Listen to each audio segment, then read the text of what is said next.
DPR dan pemerintah saat ini tengah melakukan sinkronisasi data honorer K2, baik di instansi pusat maupun daerah. Hal ini dilakukan agar tidak menjadikan honorer K2 kehabisan usia karena waktu menunggu yang terlalu lama.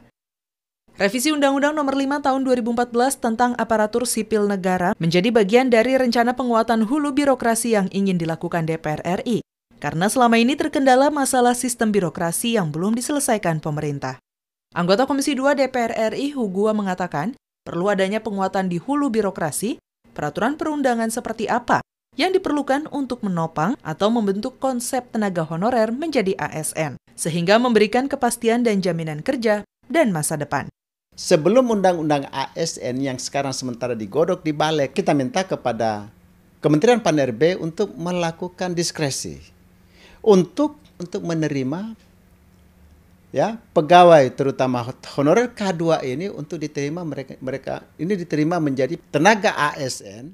Hugua menambahkan selama ini dalam Undang-Undang ASN tidak ada satu pasal atau satu ayat pun yang menyinggung penyelesaian status kerja honorer.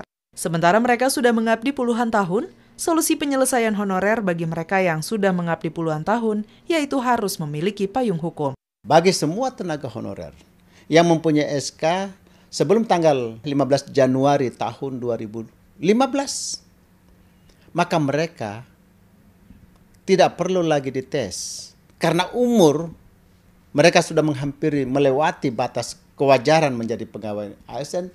Assalamualaikum warahmatullahi wabarakatuh. Salam sejahtera untuk kita semua.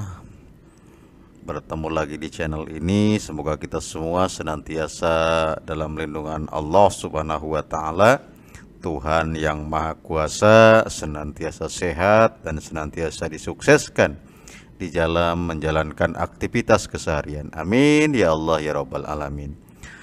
Kawan-kawan sekalian, dalam kesempatan video kali ini kita akan coba mereview apa yang sudah kita tampilkan tadi di video, ya, bahwa ada rancangan undang-undang perubahan Undang-Undang Nomor 5 Tahun 2014 tentang ASN, yang mana di dalamnya memang ada poin yang sangat penting bagi kita kalangan honorer, kawan-kawan sekalian, ya, bahwa dalam klausul undang-undang RUU perubahan Undang-Undang Nomor 5 Tahun 2014 tersebut bahwa ada jenis-jenis jabatan honorer atau non-ASN yang wajib diangkat jadi PNS. Ya, lalu apa saja jabatan yang memang diwajibkan dari rancangan undang-undang perubahan Undang-Undang Nomor 5 Tahun 2014 itu untuk dijadikan PNS? Mari kita bahas, kawan-kawan sekalian, ya. Nah, dalam rancangan undang-undang perubahan dalam rancangan undang-undang perubahan Undang-Undang Nomor 5 Tahun 2014 tentang ASN tersebut, kawan-kawan sekalian, itu di situ ada pasal, kawan-kawan sekalian, ya, ada pasal 131A bahwasanya tenaga honorer, pegawai tidak tetap, pegawai tetap non PNS, dan tenaga kontrak yang bekerja terus-menerus dan diangkat berdasarkan surat keputusan yang dikeluarkan sampai dengan tanggal 15 Januari 2014 wajib diangkat menjadi PNS secara langsung dengan memperhatikan batasan usia pensiun sebagaimana dimaksud dalam pasal 90. Ayat 2-nya, ya, berbunyi, ini masih rancangan, kawan-kawan sekalian, ya, rancangan undang-undang yang memang akan dilakukan pembahasan oleh DPR dalam prolegnas, ya. Maksudnya ayat 2-nya, pengangkatan PNS sebagaimana dimaksud pada ayat 1 didasarkan pada seleksi administrasi berupa verifikasi dan validasi data surat keputusan pengangkatan.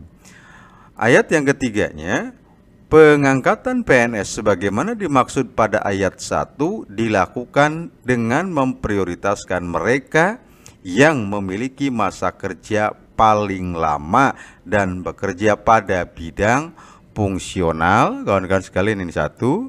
Yang kedua, administratif. Yang ketiga, pelayanan publik. ya. Di sini mananya pelayanan publik antara lain pada bidang pendidikan, kesehatan, penelitian, dan pertanian. Maksudnya kawan-kawan sekalian, inilah poin pentingnya. Jadi siapa saja yang termasuk dalam konteks bidang-bidang tersebut, ya, karena di sini jelas dari pasal 131, terutama di ayat ketiga, ini ada fungsional, ya, fungsional, administrasi, pelayanan publik, ya, pendidikan, kesehatan, penelitian, dan pertanian. Bahkan dalam konteks ayat 3-nya tadi, ini ada di penjelasannya kawan-kawan sekalian, ya, di RUU penjelasannya, rancangan undang-undang penjelasan dari Undang-Undang Nomor 5 Tahun 2014 itu, ya. Nah, di sini ada di penjelasannya kawan-kawan sekalian, ya, penjelasannya di ayat yang ketiga, yang termasuk bidang fungsional, administratif, dan pelayanan publik lainnya adalah meliputi daftar jenis tenaga honorer, pegawai tidak tetap, pegawai tetap non-PNS, dan tenaga kontrak yang secara terperinci sebagai berikut. A, yang pertama itu adalah bidang pendidikan, yang B, yang kedua adalah bidang kesehatan, yang C, yang ketiga adalah bidang administrasi dan teknis lainnya. Yang D, yang keempat adalah bidang penyuluh. Apa saja ini kawan-kawan satu-satunya? Ternyata ada, ya, di penjelasan berikutnya kawan-kawan sekalian. Ini kita bisa lihat, ya, penjelasan berikutnya itu di dalam rancangan undang-undangnya. Biar lebih jelas kita lihat di sini kawan-kawan sekalian. Nah, ya, di sini ini rancangan Undang-Undang Republik Indonesia, karena memang belum ditetapkan, ya, ini masih batas dalam konteks draftnya, perubahan atas Undang-Undang Nomor 5 Tahun 2014 tentang aparatur sipil negara. Di situ kawan-kawan sekalian ada sangat jelas apa saja, ya, jenis jabatannya yang bisa langsung diangkat itu dalam konteks rancangan undang-undang di sini itu ternyata ini pasal 3131A-nya kawan-kawan, ini bunyinya, ya. Lalu kemudian di sini pengangkatan PNS sebagaimana dimaksud tadi ayat keduanya. Di sini adalah ayat yang ketiganya, ya. Di sini yang mengatakan bahwa pada bidang fungsional, administratif, pelayanan publik, ya, ini. Nah, apa saja yang termasuknya itu, jenis-jenis jabatannya, maka kita bisa lihat di lampirannya kawan-kawan. Nah, di sini rancangan penjelasannya, ya, maksudnya apa saja, ternyata ada di bawahnya kawan-kawan sekalian. Sebentar kita lihat dulu ke bawah. Nah, di sini ini, ya, kawan-kawan sekalian, ini di ayat ketiganya ini, yang termasuk bidang fungsional, administratif, dan pelayanan publik lainnya adalah meliputi daftar jenis jabatan tenaga honor, pegawai tidak tetap, pegawai tetap non-PNS, dan tenaga kontrak yang secara terperinci sebagai berikut. A, bidang pendidikan. Ini termasuk diantaranya adalah dosen, guru TK, guru kelas, guru penjaskes, guru seni dan budaya, guru agama, guru matematika, guru bahasa Indonesia, ya, dan sampai ke bawah kawan-kawan sekalian. Ya, ini adalah konteksnya keseluruhan ini yang termasuk dalam kategori bidang pendidikan tadi, ya, yang memang mengharuskan tadi di sana diangkat secara langsung dalam konteks RUU-nya itu. Makanya mudah-mudahan saja ini direalisasikan oleh DPR, ya, dan disetujui oleh pemerintah tentunya. Kita hanya mampu mendorong, ya, artinya semacam itu. Yang kedua, di bidang pendidikan kawan-kawan sekalian, ternyata di bidang pendidikan siapa saja, ya, yang menurut RUU undang-undang perubahan ini, ya, ternyata di sini ada bidang kesehatan yang meliputi dokter spesialis dan lain sebagainya. Ke sini kawan-kawan sekalian bisa kita lihat, ya, spesialis, dokter umum, dokter gigi, bidan, perawat, perawat anestesi. Mungkin ini adalah mencakup seluruh bidang di bidang kesehatan, ya. Nah, yang ketiga itu adalah bidang administrasi, yang termasuk dalam kategori jabatan bidang administrasi dan teknis lainnya itu diantaranya penyusun program evaluasi dan laporan, penata laporan keuangan, verifikator keuangan. Ya, ini banyak sekali kawan-kawan sekalian. Makanya sampai di sini sebetulnya termasuk dalam konteks coba kita lihat dulu, ya, sampai ini banyak sekali kawan-kawan sekalian. Artinya apa di sini? Ini adalah yang menurut RUU tadi memang seharusnya mereka itu wajib langsung diangkat gitu maksudnya ya. Nah, lalu kemudian bidang yang keempat adalah bidang penyuluh. Untuk bidang penyuluh ini ternyata banyak sekali yang diakomodir dalam konteks RUU ini.